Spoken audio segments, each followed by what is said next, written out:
अच्छा स्टूडेंट, आगे हम नंबर थर्ड क्वांटम नंबर देखते हैं एम एल भी इसको कहते हैं, that is the magnetic quantum number.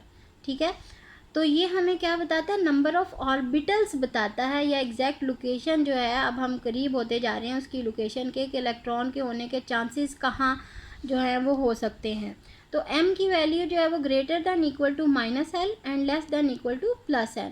ठीक है, ये l की वैल्यू जो है वो वेरी कर रही है हमारे पास। तो हमारे पास जो है ये नंबर ऑफ़ ऑर्बिटल्स बता रहे हैं इसके, तो इसका फार्मूला जो है 2l+1 में भी है और n² भी, ये हम इसको डिस्कस करते हैं। तो ये हमें सब एल जो है हमें सब शेल बता रहा है, एन सब शेल बता रहा था, एल जो है वो सब शेल बता रहा है, और ये हमें क्या बता रहा है, एम जो है number of orbital in a given sub shell. एक जो सब शेल है एल है जैसे, तो इसके अंदर कितने ऑर्बिटल है। ठीक है, ये हमें किससे पता चल रहे हैं, एम से पता चल रहे हैं। अब देखें कि हमारे पास एल की वैल्यू 0 थी, ज़ीरो मीन एस, तो एम भी 0 होगा। और अगर l की वैल्यू 1 है, 1 मीन p, तो इसकी वैल्यू वेरी करेगी 0, -1 +1, ये वेरी कर सकती है। देखें -1 से प्लस, -l से +l है ना इसकी वैल्यू, तो माइनस l 1 है तो -1 और +1, 0 भी इंक्लूड होगा। अगर 2 है तो d है शेप उसकी, l की शेप d है, और ये शेप भी आती जा रही है साथ साथ ऑर्बिटल की। तो ये देखें, ये हमारे पास क्या है, दैट इज़ 0, -1 -2 +1 +2। ठीक है, आगे नंबर 3 अगर f है हमारे पास, तो 0 -1 -2 -3 1 2 3। ठीक है, अगर हम फॉर एग्जांपल ये बॉक्सेस जो हैं, वैसे तो उसकी शेप बॉक्सेस तो नहीं होंगे, लेकिन बॉक्स बनाने का मकसद क्या है, आपको पता चले कि यहाँ पे कितने नंबर ऑफ ऑर्बिटल जो है वो हो सकते हैं। ठीक है, उसकी शेप तो कोई भी हो सकती है। ठीक है, वो शेप उसके ऊपर डिपेंड करती है, उसकी जो है एल के ऊपर। तो लेकिन सिर्फ यहाँ पे आपको जनरल वे में एक बताना मकसद है कि यहाँ पे नंबर ऑफ़ ऑर्बिटल अगर काउंट करने हैं तो क्या होगा। मतलब अगर हमारे पास एम एल 0 है, एम 0 है, तो इसका मतलब है 1 है ऑर्बिटल। अगर हमारे पास है एल 1 है, तो हमारे पास m कितना है, 0 -1 +1 3 ऑर्बिटल आ गए, 1 2 3 1 2 3। ठीक है, और अगर 2 है तो हमारे पास 0 -1 -2 1 2, तो ये कितने आ गए, 1 2 3 4 5 5 1 2 3 4 5 ऑर्बिटल्स आ गए। इसी तरह अगर l की वैल्यू 3 है तो हमारे पास कितने ऑर्बिटल्स आ गए, 1 2 3 4 5 6 7 7 बॉक्सेस, 7 ऑर्बिटल आ गए हमारे पास। ये नंबर ऑफ़ ऑर्बिटल हैं। अगर इस फार्मूले में भी अगर हम वैल्यू पुट करते हैं, एल की वैल्यू जैसे 0 पुट करते हैं, तो हमारे पास 1 यानी कि 1 ऑर्बिटल आ गया।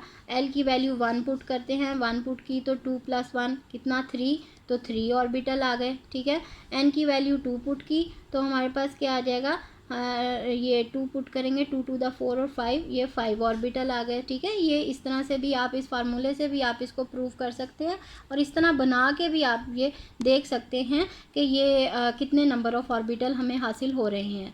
और n² जो है, इससे भी हम कर सकते हैं कि अगर हमारे पास l 0 है तो इसका मतलब 1 है, n की वैल्यू 1 है, 1 ये हमारे पास 1 ही आ जाएगा।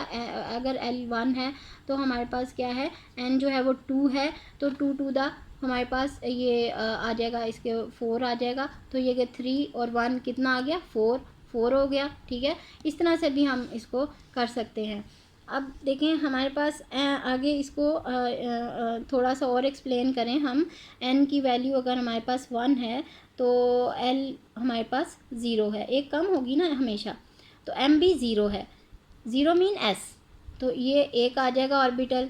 अगर n की वैल्यू 2 है तो हमारे पास 0 भी आएगा, 1 भी आएगा, एस पी, तो ये हमारे पास m की ये वैल्यू आ जाएगी। 0 मीन्स एक बॉक्स आ गया, ये 3 बॉक्सेस आ गए, तो हमारे पास n जो अगर n की वैल्यू 2 है तो हमारे पास क्या आ जाएगा, n² जो हमने फार्मूला बताया था, ये n² वाला, तो हमारे पास कितने बॉक्सेस आ गए, 2 2 मीन्स 2 टू द 4, तो यहाँ पे ये देखें ये कितने आ गए, 3 + 1 कितने 4। ये सेकंड जो है n की वैल्यू अगर 2 है तो हमारे पास सेकंड में और कितने हैं, सब शेल में 4 ऑर्बिटल्स हैं। ठीक है, और अगर हाँ थर्ड सब शेल है हमारे पास, तो हमारे पास कितने orbital, number of orbital n की वैल्यू 3 आ जाएगी, तो 0 1 2 आ जाएगा। और 0 के लिए एक बॉक्स, 3 के लिए ये 0 -1 +1 के लिए 3 बॉक्सेस, और ये हमारे पास 5 बॉक्सेस आ जाएंगे। टोटल अगर हम मिला के देखें 3 3 दा 9, ठीक है। तो ये 9 हमारे पास बॉक्सेस आ जाएंगे, 5 6 7 8 9, ये 9 बॉक्सेस आ जाएंगे। इससे भी प्रूव हो जाएगा, ठीक है। और हमारे पास ये नंबर ऑफ़ सब शेल इससे भी आ जाएंगे, ये नंबर ऑफ़ ऑर्बिटल्स। अच्छा, अब देखें कि हमारे पास जनरलाइज जो फार्मूले हैं number of orbital in a shell, ये किस तरह से हम मालूम कर सकेंगे, n² से। Number of orbital in a sub shell अगर हमने देखना है तो वो क्या है, 2l + 1। अगर हमने नंबर ऑफ़ इलेक्ट्रॉन देखने हैं सब शेल में तो वो क्या आ जाएगा, 2 × 2l + 1 आ जाएगा। अगर number of electron in a shell देखने हैं हमने तो वो कितने आ जाएंगे, 2n², ठीक है। ये अब हम इसको भी डिस्कस करते हैं। आगे हमारे पास फोर्थ जो क्वांटम नंबर है वो हमारे पास स्पिन क्वांटम नंबर है। अब ये स्पिन क्वांटम नंबर से क्या मुराद है, ये इसका सोल्यूशन नहीं है श्रोडिंगर वेव इक्वेशन का। जो पहले 3 क्वांटम नंबर हैं वो श्रोडिंगर वेव इक्वेशन से हासिल होते हैं। थर्ड जो क्वांटम नंबर है वो साइंटिस्ट ने बाद में उसको बताया कि हमारे पास इलेक्ट्रॉन जो रिवॉल्व कर रहा है वो अपने एक्सिस के गिर्द, जैसे अर्थ रिवॉल्व कर रही है अराउंड द सन, और वो अपने एक्सिस के गिर्द भी मूव कर रही है, उसकी स्पिन मोशन भी है और उसकी ऑर्बिटल मोशन भी है। तो ऑर्बिटल मोशन के लिए तो हमने 3 क्वांटम नंबर डिस्कस कर लिए। आगे स्पिन मोशन जो है उसके लिए, क्योंकि इलेक्ट्रॉन अपने एक्सिस के गिर्द भी मूव करता है, तो एक्सिस के गिर्द मूव करेगा क्लॉकवाइज भी और एंटी क्लॉकवाइज। पहले क्लॉकवाइज मूव करता है फिर एंटी क्लॉकवाइज।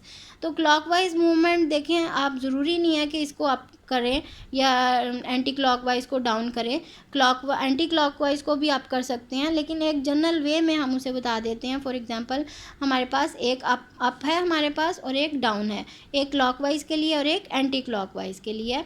दो अगर हमारे पास इलेक्ट्रॉन है उसकी जो मूवमेंट है क्लॉकवाइज और एंटी क्लॉकवाइज। अब यहाँ से हमें ये पता चलता है पॉली एक्सक्लूजन प्रिंसिपल जो है, जो हमने डिटेल में हम पढ़ भी चुके हैं पॉली एक्सक्लूजन प्रिंसिपल। तो ये 4 क्वांटम नंबर उसकी भी बुनियाद बनते हैं कि only 2 electron with opposite spin can be present in an orbital, यानी कि 2 इलेक्ट्रॉन जो हैं ऑपोजिट स्पिन जो हैं उसके साथ एक ऑर्बिटल में रह सकते हैं, सेम स्पिन के साथ नहीं रह सकते। अगर 2 इलेक्ट्रॉन ऑर्बिटल में हैं तो लाजमी उनकी ऑपोजिट स्पिन होगी, सेम नहीं होगी। अब देखें, अगर आपने नंबर ऑफ़ इलेक्ट्रॉन निकालने हैं, फॉर एग्ज़ाम्पल आपने उसमें निकालने हैं, के शेल में निकालने हैं, तो के शेल के लिए हम क्या करेंगे, n की वैल्यू 1 है, फर्स्ट शेल है ना के, तो n की वैल्यू 1 होगी, l 0 होगा, ml जो है वो भी 0 होगा। तो ms जो है वो हमारे पास स्पिन जो उसकी मूवमेंट है वो एक अपवर्ड होगी और एक डाउनवर्ड होगी, यानी कि ±½ स्पिन को इस तरह से भी हम रिप्रेजेंट करते हैं। तो हमारे पास कितने हो गए, नंबर ऑफ़ इलेक्ट्रॉन जो हैं अगर हमने काउंट करने हैं तो नंबर ऑफ़ इलेक्ट्रॉन जो हैं वो हमारे पास 2 हो गए ना। पहला शेल है, n की वैल्यू 1 पुट करेंगे, 2 नंबर ऑफ़ इलेक्ट्रॉन आ गए। ये देखें, ये सब शेल बनाया था बॉक्स की फॉर्म में, और इसके अंदर कितने इलेक्ट्रॉन मौजूद हैं वो हमें स्पिन बताएगी, उसकी स्पिन मूवमेंट बताएगी, या स्पिन एंगुलर ये क्वांटम नंबर बताएगा हमें कि कितने नंबर ऑफ़ इलेक्ट्रॉन है, एक अपवर्ड और एक डाउनवर्ड। तो ये हमारे पास 2 नंबर ऑफ़ इलेक्ट्रॉन है, तो 1 का स्क्वायर 1 ही होगा, 1 को 2 से मल्टीप्लाई करेंगे तो 2 आएगा। इसका मतलब के शेल में 2 नंबर ऑफ़ इलेक्ट्रॉन जो हैं वो प्रेजेंट है। तो number of sub shell in a shell जो है वो नंबर ऑफ़ शेल के इक्वल होता है, ये भी आपके लिए अंडरस्टैंडिंग के लिए इम्पोर्टेंट है। आगे हम बारी बारी के शेल में हमने देख लिया कितने नंबर ऑफ़ इलेक्ट्रॉन हैं। आगे के एल एम शेल में हम देखते हैं कि नंबर ऑफ़ इलेक्ट्रॉन जो है वो कैसे काउंट करेंगे।